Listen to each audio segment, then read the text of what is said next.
Hey guys, welcome back to another grocery haul. I apologize for my voice. I'm getting over a really bad cold and cough, so I sound kind of weird. But anyway, went to Ingles this week. I spent just under $75, which is my weekly budget, and I got a really good haul. So I'm not going to give you the price on everything, but I'll just kind of give you some of the highlights here.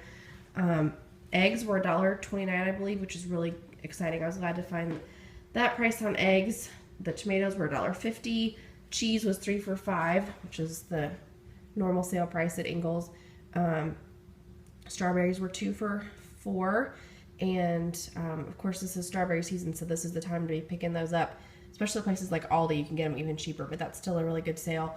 Crisco was, I think, $2.50, and it was not on sale last week, and I almost picked it up, and I'm glad I didn't. I waited until this week, and it went on sale, so that was good. I got creamer for $1. I had a $1 off coupon. These meatballs, I don't really care for these, but my husband likes them, and they're great for quick weeknight dinners.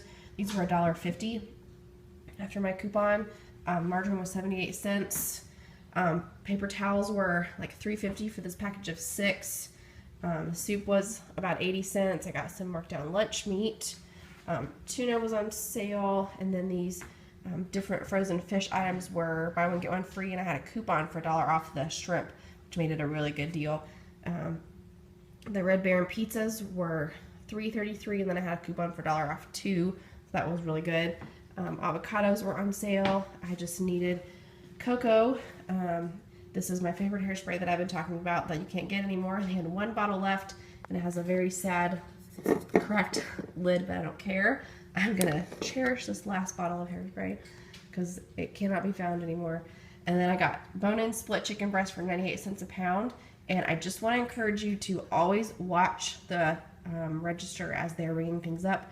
These rang up for about $14 a piece instead of $4 a piece. And I had to ask the cashier to please change the price and put it back to the sale price.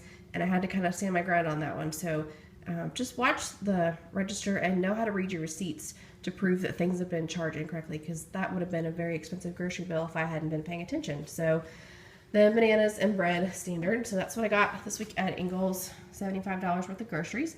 If you would like to see more of my grocery hauls, I'll put a link for you in this video. And I hope you guys are having a great week. Talk to you later.